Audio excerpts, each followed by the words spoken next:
course. Well, I have a feeling George Mason's probably watching this game with a vested interest because they have to be in Colombia's corner right now, rooting for this team because, they don't have a chance to tie break out against Colombia if that's the case, but against the likes of this Illinois school, yeah, if they could pull this one out here, that would be very big. So I'm sure George Mason, if they're not watching live, they're going to be somewhere around the YouTube just preparing for this game tomorrow. In the meantime, we're checking the side swap here, over now onto Columbia on the blue side, matching right up nicely with their school colors, and it will be red side taken over out and away by the likes of Illinois. Now they're going to ban out the likes of Camille and Sion. Don't want to see that Sion again for Julian. I think that caught the likes of Illinois very unawares. It's a Casio ban away this time. Julian doesn't want to have to deal with that. Yeah, they're disrupting a lot of what the last team comp could have brought and also what Misty Stumpy is able to play. So he can play the Scion as well as the Camille. They want to take that one away. Scion is just a flex pick that may have threw them for a little bit of a loop last time around. So they're going to take away the Varus, but that is going to mean a Swain is up, and that's insta-locked for Julian on the side of CC, and that is a big power play over on for anybody to lock in Swain. Now he can technically go flex. We've seen him in the top lane. It wasn't too much success. We've seen thus far, as far as Columbia College is concerned, Swain has a bigger chance in the mid lane on Julian. He plays a little bit better, and then we have a tanky top laner with Misty Stumpy. We're gonna see how they pick it up here as Olaf is hovered over. Meanwhile, Illinois, they do get a nice power pick on the bot side, Kaisa and Morgana, and that's it's pretty powerful to have on their first round draft. I mean, Morgana is something that was denied to them last game, played by Dean, and had some crucial dark bindings to really cement it this time. But Karma does slip through the cracks, and that's going to be a huge takeaway for Columbia as well. They got 2 flex picks on the table. In theory, they could have the Swain either mid or top, and the Karma either mid or supporting. So we'll keep the head scratching for Illinois right there. But look at this. Zach picked up out and away. Minsu going to take that one for himself. I know they feel like it's a pretty good answer to some of the targets that Columbia are running, but this means we're going to get into the second round of the ban phase. Caitlyn taken off the table. Still no AD presence from Columbia just yet. They'll be picking either their AD and support or AD and a solo laner here. Still not sure if Swain and Karma are going to end up in traditional lanes or bebopped around. And right. Ezreal taken out. They don't want Evan RL playing that one. Very smart. And now one more ban for Columbia. Yeah, this is a big question mark, for Illinois. Where do they draft or how do they ban? Because you don't know who's picked. Now, with that being said, it's at this point, you just play the best to your ability that you can, and don't worry about counter picks so much. Just make a team comp that you're comfortable with and play that to an excellent rate. That's something that they may want. Both teams do have power picks. We have Zach, Olaf, Swain picked up. Kaisa, also a pretty big one. And it's going to be up to Illinois to, like I said, be able to play their own game of League of Legends. Anivia hovered over and locked in, so that means that they're going to have a lot of control in that mid lane, possibly be able to roam a little bit more than we saw last game. We saw no roaming. That was one of the big things about having Sion mid, is that he will just keep you pressured so hard with how much damage he can output on the minions. He can wave clear so well for a top laner, but also he can just, just tanky. It's hard to take out. He's hard to push back against. Anivia, not the issue here. You can actually clear waves extremely quickly as Anivia, and you're more than likely not going to be taking any of the mid laners that Columbia College have drafted. They're not going to be taking a ban or a command to be able to counter Nivea. But with Gangplank being locked in, that more than likely means Swain is going mid lane. That is going to be a Karma support. We just need the ADC. I would love if it's Draven. I don't think it's going to be, though. No, yeah, I don't think that Evan RL really has the guts for it, but love to be proven wrong there. Looks like a Jinx would be fun to see locked in, but does opt for the safe play. Sivir makes sense. This team loves to run at you. This is Season 3 or Season 4 CLG composition. You just pick Sivir and run at the enemy team. Not just Sivir, but also Karma's speed up with her shields. And Olaf, too, if you keep in mind. Going to be able to have the Ragnarok. I mean, this is a very fast team. The issue for me here, picking this they're drafting into a known Anivia, right? That's a wall kind of puts all that, puts a cork in all that. Yeah, that is a big question mark for Columbia College. Yeah, you essentially have a big ass. I just cursed. Sorry about that. A big How dare Kled. you. Yeah, I know. A big Kled ultimate is what you have on the side of Columbia College, coming out from 3 members, potentially 3. You know, Olaf, he could build Righteous Glory and just add even more speed into it. Now, with that being said, yeah, an Anivia wall would completely negate a lot of that potential. But if they do catch somebody out, they are going to stick to them. There is no slowing down the side of Columbia College if they get going with all of their speed ups. Swain in the mid lane is the big scary one. He has no gap closer. He has no way to actually latch onto you. He only has 1 CC in the displacement, in the root, and then the displacement.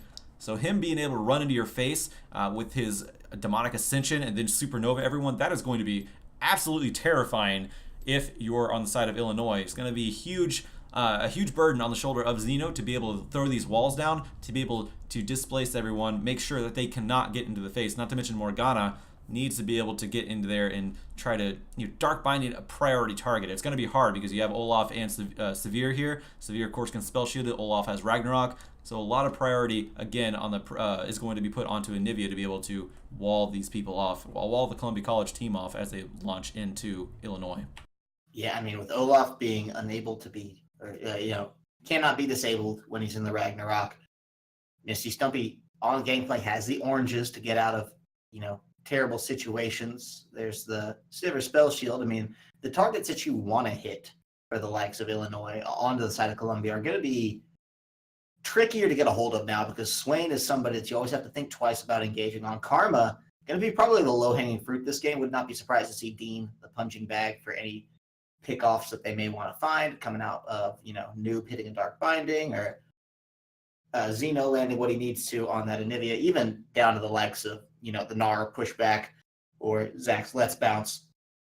I want to see a little bit more out of Project One this game. I feel like with that Kaisa being first pick both times in a row, this is something where there's a lot on the table for this particular player. And they obviously think, hey, our ceiling is there. Project One can play the best of our ability on this champion. And I really am waiting to see that pop off this game. Yeah, it's going to be interesting to see if Kaisa can go at. It looked like it might have went last game, considering how long that game went, how much of a lull there was, where Kaisa and Cassiopeia, Xeno and Project One, they were just farming up and farming up and farming up. But yeah, it was that nice sneak by Columbia College onto the Baron that really, put the nail in the coffin for Illinois. But we're going to see how they react to this one as we get into game. We are on spectator delay. My name is Joshua Fekes Quest. I am here with Kyle Corvus Crow. I want to give some shout outs to our sponsors, our plugs, things of the sort. Have put the exclamation point Discord in the chat to join our community if you want to be a part of that one, have a voice and join community games. That's a great way to do so, and also get included in the community environment, or the collegiate environment, I should say. It's a very nice way. So start there. You can also hit exclamation point casters in the Discord as well to follow, or in the chat as well. Sorry about that. And to follow our Twitters, you can also follow us on Twitter, the actual company of C Star League, at C Star League and at CSL LOL. If you just want collegiate League of Legends material, you can also follow us on Facebook at facebook.com/C Star League and YouTube for all of our VODs, our shows, Word Up, Quad, any of the matches that you may have missed that you want to go back and watch. Go to our YouTube, youtube.com/C Star League. Go check those out. Everything is uploaded there, and it's dated back years. So if you want to go catch out some old school collegiate League of Legends, it's there as well. I also want to give a shout out to Twitch. They've been here from the very beginning, helping cultivate the entirety of the collegiate community. So thank you very much, Twitch. Give them a shout out on Twitter at twitter.com/Twitch and facebook.com/Twitch as well. And one more plug that I have to give here. There's that I actually have joy giving because I don't know if you've ever been playing with a wireless controller. I know I did, especially when I was younger, and I had a lot of wireless peripherals. I love wireless peripherals, but a lot of times my batteries die, so I kind of gave them up and went to wired. But there are options nowadays, something that I didn't have when I was a kid. You guys might, though. And that Still is... kid at heart, Fekes. Yeah, I know. But if you have juice batteries, those are available nowadays. They have 6 times the battery life of most normal batteries. And they also charge at twice the rate as well. So get into those games with your wireless peripherals. They're most comfortable because there's no cords hanging around. You just have batteries. And if you have juice batteries, that means you're not going to die in the game when your controller dies. So get those and survive a little bit longer in those games. Get yourself a W. And we are into game. With that being said, Columbia College versus Illinois. Game number 2 in a best of 3. Columbia College up 1. Illinois, they need to pull it back if they want to guarantee themselves into LA. Guarantee indeed. Either team winning out this series today, basically booking their plane ticket right out and away. Columbia would be 2-0 over George Mason and Illinois, arguably the other two strongest teams in their group. We can discount the Peach Belt team just a little bit there. Illinois also has a win over this Peach Belt team in their conference, and so they lose here. It's down but not out. Pressure's against the wall with George Mason. That's something we really can't talk enough about. I think actually over in the other group, I think we have, is it Maryland and Ottawa today? That's going to be such an interesting matchup, because if Maryland can beat Ottawa, there's a very realistic likelihood for a three-way tie at 2-1 for first. Yeah, it's getting to that point in the round robin. That's one of the things about round robins. You get these situations a lot, or at least the potential for them, and that is kind of what we're seeing over there. Yeah, we have Aggressive start from Columbia. Yeah. Flash force from Zeno very early. I don't think they actually felt like they could get out of that one. Ginormous noob, not there in time. Ouch, that's going to be pretty big. Anivia, has the egg to fall back on, but the rebirth passive is not going to be something that you want to count on ever as Anivia. So losing that much early and then having to chug a health potion, not the best. Yeah, it's not a great start for Zeno. Needs that flash to be able to stay safe, and that is going to be a big target on his back for Zach to just focus in on. You can get that Anivia egg out, and that means he has absolutely nothing to fall back on. And if you don't get that Anivia egg out underneath your own turret, to where Zach and Julian cannot pressure you while you're vulnerable like that, or have Minsu come out and help you, then you're going to be a very troubled mid lane bird if that is the case. You don't have that flash. And I'd like to see the sneaky cosplay in the bot lane for Evan RL. Very nice. First time I got to see this one in game, so that's going to be interesting. But with that being said, I do expect a lot of focus on this mid lane from Zach, considering there's no flash from Zeno. Yeah. Buck Zach. I'd be confused just a little bit there. Yeah, Buck Zach, and then obviously Minsu on the champion Zach. It happens every time we watch them play, but it's going to be Zach versus Zach this time with Topopotamus and Stumpy coming in to help. And it will be, surprise, surprise, Zach coming out on top. Is Buck Zach in this case, getting the assist over Misty Stumpy, finding the first kill this time around, and it'd be always nice to funnel that into a gangplank. I believe an assist went over to Julian as well in that regard, and look at this. Oh my gosh. Zach is not done yet. That's the resurrection passive done. I doubt they'll be able to pull him back, but they get him out of tower range. Are you kidding me? What a use of that displacement, and Zach finds himself a kill. Takes a tower shot, but he'll be glad for that any day of the week. Absolutely beautiful play by Julian, being able to use that displacement, bring the egg forward, displace the, making sure he's not underneath the turret. They could not pick that one up if they did not have that displacement. And Zach, he is making his presence felt before the 4-minute mark. Very, very powerful by Columbia College in this early going. Topopotamus, he is in trouble. He's running away from his tower. This is actually really dangerous. He took the free shot, and the flash was actually pretty good. Did bait that, but he's playing with fire there. And that fire is extremely hot. Missy Stumpy already 1 kill up right now. Started with a Ruby Crystal, but we have a gank in the mid lane. Minsu trying to get some retaliation here. He wants to get in. There's the displacement. Takes his own medicine, but Zach is right off out in the wings. We see the wall stopping the Olaf this time around. Does keep Minsu safe. And that was all important, as he will not have the cell division anytime soon, due to dying right around that Baron/Rift Herald pit. I feel like we need a geographical name for it now that it's not just, the Dragon Pit. Is it still the Baron Pit? Let's say the Void Pit. The Void Pit, ooh. Because they're both void creatures. No, I hear you. Yeah, that seems a little, that seems to work. A little depressing, but that's okay. Well, just don't stare into it, right? They're a race of creatures. It's not really nice to say. Just because one person's way of life isn't your way of life doesn't mean it's bad. The voidlings are creatures too. Maybe. Have we confirmed that voidlings have feelings? I know they eat. They like food. Right? So if you have a stomach, you have a moral conscience. I can get behind that. We'll leave this one up to the philosophers, as we are here just to break down the League of Legends. And that means Columbia College on this Drake Infernal, something we have to touch on. Yeah, they're ready for it. They know Zach's going to take a beating for this one. His health bar will be a little low, but they're just going to pass this right on off to Evan. Take a couple shots. Zach get the shield back up. That's the power of Karma early on into this, and with the smite, they find it very quickly. 5 minutes in, They tag themselves out an Infernal Drake. They're going to say thank you very much for that one. Illinois, yet again, really not policing these neutral objectives and understanding that if you can't see a member of Columbia College, there's a good chance they're taking something. And that's something that they had a lot of trouble with last game. Well, yeah, they were able to stall out the game, but they lost track of the vision game and the macro objective pretty much the entire time against Columbia College. And like you said, you can't do that. If they're off the map, then they're more likely either at base or taking an objective.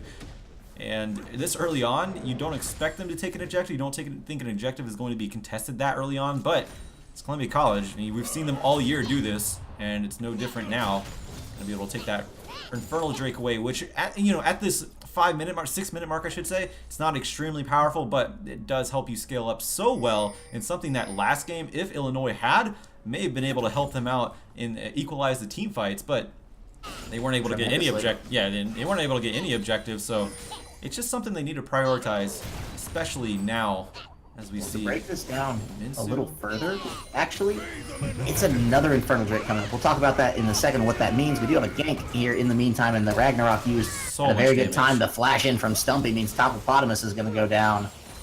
They have a little bit more action continuing on this bot side of things, but we'll see if they want to find these trades. They do get in onto Dean. How hard are they going to commit? The flash is out, the Ignite as well. Project 1 taking a good beating, but MNRL cannot stay in the face of this for too long. He's going to try anyway. And they do reset. So with that aside, okay, so taking a step back from this fight, if they'll let us for a second here. The action does keep pouring on, actually. Oh, it's a nice wall. Zach should be able to get out of this one just a tick off. Xeno almost could have had that. Okay, so dialing back to the Drake. You got this. Long story short, it's a second Infernal Drake. It's going to be up at 11 minutes. That jump starts to scale it. That's all you need to know. that's where we were going with it. And that is something that is so pivotal, because again, there were no Infernal Drakes shown last game, but that doesn't mean that you don't need the objectives, because 3 Mountain Drakes were had last game. That is something that you don't want to have on your enemy team, and something that Columbia College did have. In Illinois, it just shows that they need to work on their macro game. Maybe it's something that they've realized from their game number 1, because they have given up the Infernal Drake, but I do expect to see them contest a little bit more, but it's like off to a great start for Columbia College. 3 kills already and 100% kill participation from Zach. He is affecting these lanes so well, top and mid. Stumpy, he is on a snowballing champion, so you can put priority there. He's not on one of the tanky topsiders this time around. He is on a very, like I say, a snowballing champion. He gets to that Triforce, he is going to hurt so hard. He's already a solid chunk of the way there with 2 of his team's 3 kills. Gonna be feeling really good about this one. Something, we talked about his gangplank being a force to be reckoned with. It's that, the Camille. They banned both last game. They only banned the Camille this game.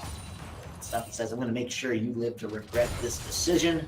So far, I feel like he's been doing a bang-up job of that. Not just the 2 kills, but look at his CS differential as well. Yeah. He's sitting with a nice, comfortable lead. The most drastic difference in the game, just about. We do have to touch on, obviously, this jungle discrepancy. About 30. It's always a little harder to track what's happened in the jungle and what that CS means, because the camps can vary that up a little bit, but the numbers here still vastly in favor of Zach and Stumpy. The top side of Columbia really pulling on the pressure here, and I expect we'll see that convert to pressure now for Illinois. On the bottom side, it's Project 1 and Ginormous Noob have to be ready for this one. Minsu is actually in the side of... I'm sorry, Zach is actually on the side of Minsu's jungle. He's on a ward, though, so he's going to be spotted out. He's going to back off of that one. I think he was waiting for Minsu to go to his Raptors or go through that jungle and just, put some pressure down onto him, because there's a 2-level difference right now in favor of Zach. He's got the 3 kills, and yeah, he's over twice as much farm right now as Minsu. He is pressuring Minsu so much right now, keeping him down as much as possible, and accelerated himself at the same time. Xeno in a little bit of trouble. We're trying to answer it back here.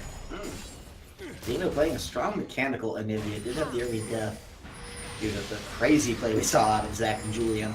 But all in all, bouncing back okay. In the tier stacking phase too, Anivia never something that's going to be the most insanely potent, but this time around doing a good enough job and keeping Julian on his toes there. That's not something you expect to see in the Swain. Is a lot of regard for how this lane's played. Swain usually, I'm not going to say like quite full-on face roll champion, but just as strong as he is, isn't going to have to worry about too much. I like that Xeno's able to at least make sure he keeps thinking, has to dodge those skill shots, and can really wear down on the sustain just by slamming out that ultimate. So, good play from Zeno, but meanwhile, the rest of the map's not exactly going the way of Illinois, and Columbia are starting to build more and more advantage across the board. Especially in that top end, the jungle right now, as Julian, he's going against an Anivia. It's not always the most ideal way to farm. Not the most ideal farming lane for a Swain is against an Anivia. Anivia can out farm you so heavily, and it is interesting to note that Zeno actually had the set of minion dematerializers coming in. It's not going to opt to save that one because there's really no one on the side of Columbia College that will be building into a banner command. So nice adaptation once again for Zeno. Sometimes we see mid laners keep a hold. Hold on, we have a gank possibly in that bot side. Yeah, they want to find it. They're going to try to get in onto this one. It is Minsu, but it's a nice diversion coming out from Stumpy. It's not enough. Maybe it is, and look at that, just gets out, and meanwhile, Olaf coming down from the side of things. Zach is here, Ginormous Noob is in some trouble. There's no black shield this time around. Zach tries to get out, but does not make it. Project 1 finds that kill, but they're going to be able to clean house from Columbia. It's a good wall to buy some time, but not enough time for Topopotamus there. And Zeno now on the run beneath his own tower. Julian gets that first one. Both are going to have their revive passives up, so this is going to be very tricky to pull off.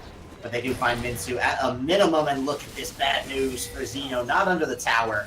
It means that Stumpy, Dean, and Julian can absolutely pick this one apart, and it's a double kill for Julian. Columbia will lose Buckzak, but they will find so much more and possibly set up now for this Infernal Drake, as well as the first tower. 8-1, we've seen this score somewhere before. It is looking so scary for Illinois right now, but Columbia College, they are comfortable. And once again, I want to point out, they have not gotten cocky. That was probably the most cocky move that they did, but it was calculated. And they are doing this just fine. But they are overstaying their welcome now, as I say that they're not getting cocky. We jig it. Cast or curse, it happens. Yeah. The best of us. Actually might be a Drake going over to Illinois. I think so. I think they made a generous donation to the Illinois cause, and that's a huge misstep actually from Columbia. So first objective they got. Yeah, 2 Infernal Drakes, being able to jumpstart your scaling. Normally your Infernal Drake doesn't start coming online until your second item, somewhere in the 18 to 20 minute mark. This time around, 2 Infernal Drakes, that comes online as early as right now, if you can make it happen. So Columbia gonna be feeling that one, gonna slow down their pace for sure, but never a team to let it get it 2 down. Already the opportunist back towards that Rift Herald. If it's not one objective, it's another for these guys. Yeah, and I pointed out last game where usually you take the Rift Herald as the other objective is being taken, the other Drake is being taken, but they are opting to do it a little bit after. I think they're going to be able to do it successfully because there's still no vision on the side of from Illinois coming out on that Rift Herald, so they're going to be able to take it no problem. Something that Illinois had trouble doing last game. And there's also just pressure on that top side as you see Evan RL and Dean shoving in. So even if Minsu were around, wanted to pressure, Project 1 and Noob, Ginormous Noob would have to walk completely away and also lose out on a lot of farm to be able to go contest that one. So once again, there's just little factors that Columbia College are doing that equate to a win here. As we see gank in the mid side. Oh my goodness, look at the damage from that axe coming out, and this time there's no revive passive. The resurrection not gonna happen for this particular Ice Phoenix, and with a kill in the mid lane, the Rift Herald summon means this is at least 1 tower. They may get a full 2 out of this one. So there's nothing to defend now from the side of Illinois. They have to rotate up. Topopotamus, who was in the bot lane, mid lane's going to take a beating for this one. They're going to get some damage down on that one. They're buying time for their top lane, or rather their bot lane to push in the top lane. Columbia spinning the heads of Illinois and probably all the viewers at home right now with some very intense macro play, and the pressure doesn't stop. Stumpy splitting the bottom out. Top lane still having a lot to deal with there, and Julian resetting mid. This is a lot to deal with, and Illinois may have too much on their plate here. It is looking very grim for them as Mr. Stumpy, like you said, he's split pushing with that Triforce, so he's going to be clearing waves extremely quickly. Topopotamus has to go down and answer that one, but he can't duel Misty Stumpy, and that is something that you have to be able to do if you're going to counter a split push. Thankfully for Topopotamus, Misty Stumpy is going to be just breaking off, going to secure the Rift Scuddler, because he doesn't have too much vision in the jungle of Illinois to be able to push up that hard right now. and there's actually not too much vision all around for them as they're in their own jungle. They have wards, control wards secured in their jungle, so Illinois is keeping the vision game in their favor in their own jungle, but that's only because Columbia College has not contested it. They're going to just kind of regroup and try to establish the knowledge on their side. As this is the point last game where it started to get really slow, where Columbia College they had to resort to covert ops on the Baron to be able to actually accelerate the game into their favor, because they weren't able to pull a trigger, or at least they didn't have the confidence to pull a trigger. I feel like there was actually a couple opportunities last game where Columbia College could have engaged but did not. This time we're going to see how they react to it, because they have so much power on their side between the Gangplank, the Swain, and the Severe, and it's only 16 minutes, which means Zach on Olaf is still very powerful as well. I do want to point out that when we did get into a lull last game, it was maybe a 4 to 5k gold difference favoring Columbia. This time around, they have a 9k gold difference, and they are not afraid to use it. So we'll see how that does transfer into their just raw confidence in starting this fight. We saw a huge dive in the bot lane on the 2 to 5 passive champions. We'll see if that same fighting spirit is coming out of the Columbia Cougars this time, or if they're just trying to keep pressure and win off those little victories that they're so well known for.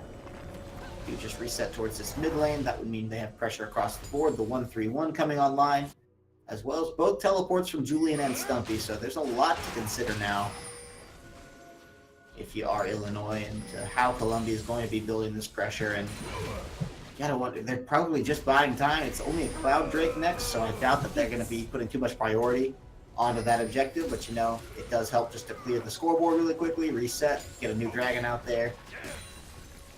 See whether or not Columbia are all for that, or if they're just going to keep playing this war of attrition on towers, because either one, you have a feeling it's going to go their way. It's a big vision game right now, as Columbia College, they are pressuring that top side so heavily. And we even see, well, Misty Stumpy is not there. He does have teleport up there. There's going to be a possible engage coming out, though. Yeah, they want to find it. The wall is there. Minsu as well, but his health bar is going very low for this ginormous noob. In with the Soul Shackle means this is bad news for Julian. He does get shut down. They only found the resurrection out of Zeno, so Zach with the teleport will get out. But it's the opportunity cost. Columbia, they know that while the door closes on the top lane, a tower opens on the mid lane, and they find it. And RL and Dean are going to pick that one up. 5 assists, no kills for the Sivir of Columbia College, and sitting on a pretty penny of gold. 7,500 in total, 1,600, about 17 now, just in the bank account for this Sivir. So still just tightening the coils for Columbia. They're still just easing up the pressure, tick by tick by tick, and Illinois now down to about 10k gold. Depending on where these waves are at a certain time.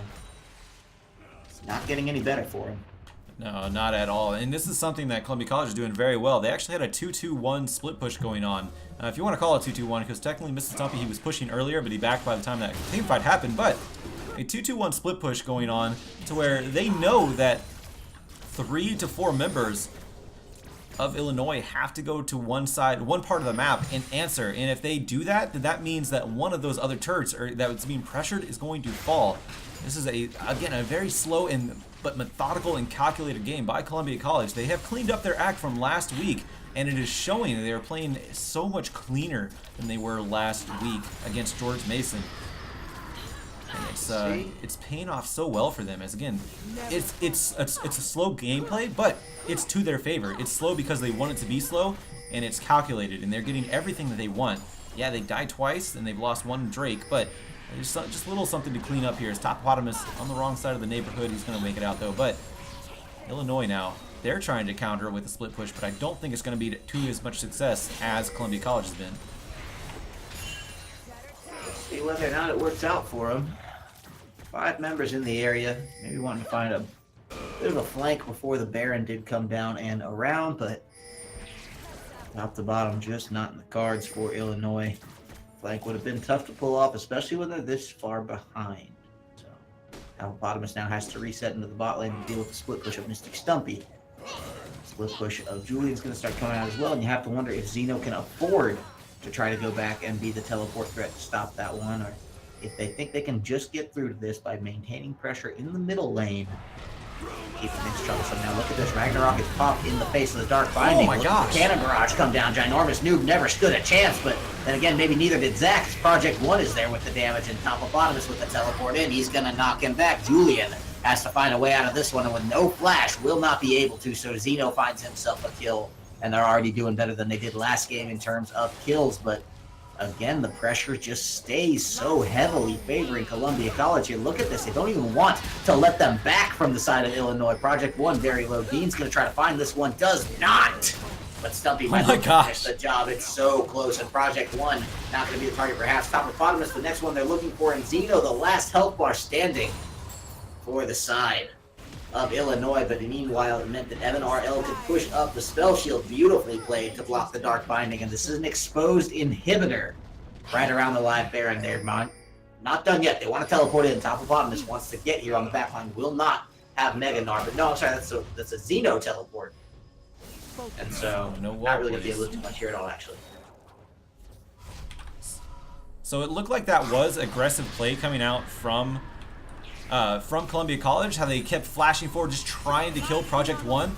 That was calculated too, because it allowed Evan RL to pick up the split push, as we might have another engage coming out here. So Columbia College could be in trouble if they can catch him here. Looks like they got somebody. They got Ginormous Noob, it looks like. Yeah, Soul Shackle, the flash out, but look at this. He's left Project 1 high and dry, and I don't think they planned for that one. Now Zeno in a little bit of trouble. Zach is on top of that one. Julian found the first kill. See if they can find some more for themselves. Zeno not quite going to be able to get over the wall. Looked like he wanted to try to flash that, but then thought better of it. Said, no, I'm just going to run around back in this brush. Columbia, they'll take that any day, as they're going to find the next inner turret in the top lane. 4 members to make that one happen. The Stumpy just starts to maintain the pressure in the middle lane.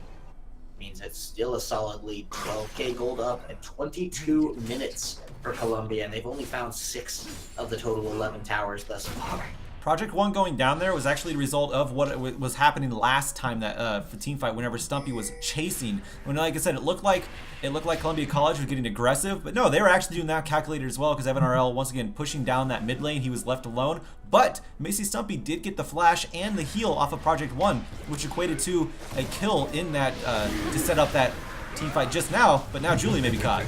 Yeah, they're going to have to call him a Cannon Barrage at least to keep him safe here. And look at that. It's a nice use of his stopwatch this time around. Noob dies in the meantime, and they're not done yet. They want to find Project 1, but he may want to find Julie and turn that one around. And now Topopotamus is trying to fight while Zach is getting it onto his carries. He's not doing enough heal, and that will mean his life does go down. Evan RL finds that kill for himself, and so no mid laner.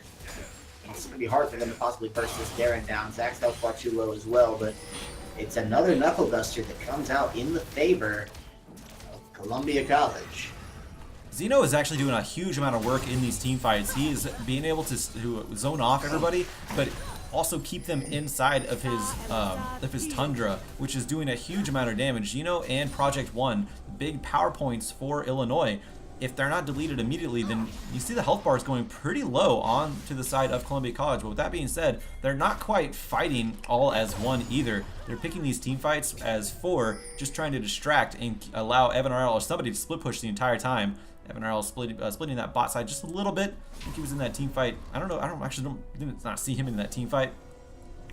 But with that being said, he still have a full health bar and was decided to go off and split that bot side. Evan RL has taken quite a few turrets for himself right now, or in this game, and that's something, again, Columbia College, it looks like they're being over aggressive, and to a point they kind of are, but they are also allowing the freedom for their other teammates, their team, to be able to pick up a turret off of that aggression.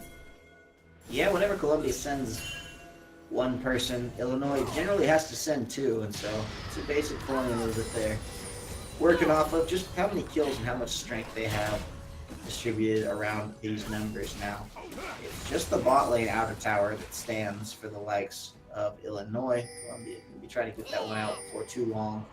Ocean Drake has spawned, and it's going to be the kind of thing they'd love to just sick Misty on, let him sit there and go to town with that one while the split push builds up in the top lane. So we'll see what they do to try to take measures into their own hands from Illinois. Now, before we go any further, I do want to say Project 1, we talked about first picking that Kaisa. How important was it? We didn't see what we wanted to last time. This time he's 4-2-1, and definitely the highlight of his team, so maybe making a little bit better of a case for himself with that particular pick, but perhaps not enough. And the Ocean Drake does go down stuff. The tankiness is not quite on the side of Illinois just yet from Topopotamus and Minsu. They need to be able to defend Xeno and especially Project 1 a little bit better. Minsu, he's going to be jumping over. Thought he was caught out there. He's going to be jumping over there. Nice dark binding. But with that being said, hold on. Maybe a little bit more coming out here. Yeah, he's not in good shape. That's dead. That is true. Yeah, nowhere to run, and now look at this. This inhibitor. This is a lot of trouble. See if the Glacial Storm and Ice Wall can do enough to, prevent the remaining members of Columbia Whale on this. It's just Julian buying time, and actually look at that pullback. Project 1 didn't stand a chance there, and the inhibitor follows suit. Bad miscommunication there from the likes of Illinois. I don't think they were all on the same page with that play. Now, I see what Illinois was trying to do. They were trying to isolate somebody with the wall and then engage fully onto them, but there was not enough damage down onto Julian, and he's a beast as it is already. As the Andres and are fully stacked Rod of Ages, he can heal up quite well. And this Baron looks like it may be going over to Columbia College unless Minsu can steal here. A lot of trouble. Look at that one. Minsu going in. He got it! Are you kidding me? He finds it! They are going to be able to pick that Baron up, and the Let's Bounce Out because not going to do enough. The Cell Division has to come down. So Baron gets stolen out from under the nose of Columbia College. It's on 2, maybe 3 members. I don't know if they found it onto Project 1 in time. This is going to go miles in terms of helping the defense out from the likes of Illinois, but they had miles of ground to make up anyway. Columbia College, with some big death timers, may be able to push through this one regardless. Still, what a steal. Beautiful by Minsu, but you give up 2 members, and now Columbia College, they're just going to take it back to them, take out the inhibitor in the mid lane. Right, they already took it out in the mid lane and the top lane. So that is kind of one of the high risk, high reward. Actually, there's really no high reward there. There's a high risk and so reward as you get the Baron off of Columbia College, which means you have a little bit of life and you get the gold, but at the same time, you can't defend your base with 3 members against a fully stacked Columbia College, and now your base is in shambles. So it was a very tough decision for Illinois, but that was probably the best they could have made. They could have got out clean. That would have been a lot different, but they gave up 2 members. 3, I think 3 overall. Kaisa, Project 1 did not actually get that Baron, the Baron buff, and he went down a little bit early in that as well. So that is something that, they need to work on. They did get the Baron buff, and props to them. They were able to keep that away, which means that Columbia College, they may have been able to actually shut out that game if they had that Baron buff in that exchange, but keeping that off, they delay the game a little bit longer, get some gold. So it's not quite a win that you want, but it's a win that you need because you're so far back. Anything helps. Topopotamus, though, he's in trouble. Yeah, not going to be the best here. This is a little bit of trouble, but look at that one coming down. Julian finds the first kill of this fight, and Topopotamus didn't really stand a chance. They had to know it was coming. It was the last tower left outside of the base. Columbia have this thing where they kind of like to take them all. So maybe they're going to buy a little bit of time there, but Julian with the flash in, very aggressive. We'll see if Dark Shield is enough to keep things moving there. Project 1 trying to get in on the sidelines. They're going to peel back for him, actually. Meanwhile, the jungler Minsu has gone down. Julian finds his revenge for that Baron steal. But he gets shut down himself, and that's going to be Xeno coming through. Can they find anything else off of this one? It's Noob and Xeno left alive. There's still Baron minions left, as Ginormous Noob did have that one into play, but doesn't matter. Look at how much Columbia are just chewing through this one. They have found game number 2, Beck, as it took them a little longer, just shy of 30 minutes and 23-7, but at the end of the day, Columbia put a very convincing 2-0 spin now over onto Illinois and secure themselves that trip now to Los Angeles, where they look to redeem themselves on the Riot stage for just a few short weeks back where they fell to Maryville University. Yeah, they played a lot cleaner this time around against Illinois than they did against George Mason, so something that they worked on. Hold on, it was like I'm actually going to get out of this game because there's a growling in the game from one of the champions. Not sure who it is, but I'm just going to get out of that one real quick. But yeah, a lot more clean play coming out from Columbia College. And you saw that one. They were playing a lot slower, a lot more methodical. The aggressive plays they made, they seemed more calculated based on what was happening around the map as well. Even though the aggressive play from Stumpy, it was calculated because they needed to get they need to stop the backs from Illinois. Not to mention, also got flashes out of them during one exchange and equated to a kill later on to Project One, which opened up the Baron. Now, yeah, it was stolen away, but that was just really clean play from Mitsu. There was really not much besides outright smiting away that Baron from Minsu that could have helped out there, or zoning off. But I just want to give props to Minsu for able to steal that one away under pressure and giving them just a little light of hope for Illinois. But again, it was just kind of delaying the inevitable. So Columbia College, they're going to go on to LA. Congratulations to them after a very rough month. They're going to end on a little bit more of a high note and get their trip over to LA. They still have one more formal game to play. It will be against the likes of the Peach Belt Conference, representative from Georgia there, not the University of Georgia, I believe. I want to get this right. That's North Georgia, isn't it? It's North Georgia in their group? Okay, yeah. So it's not GC. Gotcha.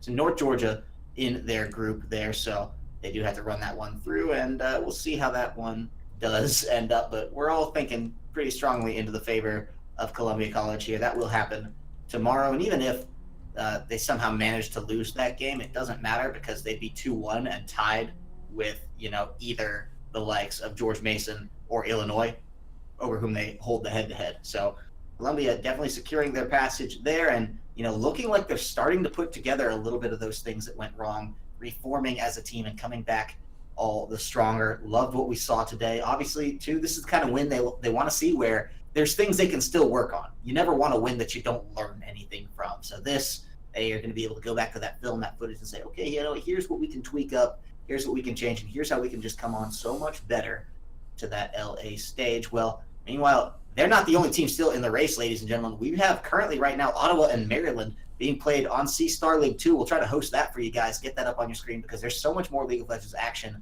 to come. There's more just this weekend, as we're wrapping up round 2 today and round 3 all tomorrow. So we will have some answers for these questions, like who's going to win between George Mason and Illinois. I mean, that's going to be a great match to watch. Oh, very much so. This is going to be the last weekend of College League of Legends that CSL will be broadcasting from here on out. After this week and after tomorrow, it will be Riot covering that one. So we'll be tuning into that one because it's going to be very exciting. We already know the 4 going over there. We know 5 now thanks to this game right now. Columbia College is going to be joining University of Texas Dallas, Western Purple, UCI, and Maryville University. So congratulations once again to Columbia College. And yeah, check out the action all weekend long. Keep up on Twitter. Our Twitters are right below us. You can also follow C-Star League at twitter.com/C-Star League and CSL LOL if you just want Collegiate League of Legends material, because we are going to be updating these schedules as we go and at what we can make use of and what we can broadcast. So keep up there. Until then, though, go check out C-Star League 2. My name is Joshua Fecas Quest. I am here with Kyle Corvus Crow. I think he's over that way, but stick around. We're actually going to have another game coming up at 3 p.m. Pacific Standard Time. Pacific time. I don't know if it's daylight time or not. I think it's daylight time. But either way, in an hour and a half on this channel. Until then, though, like I said, go check out C-Star League 2, and I'll catch you around at 3.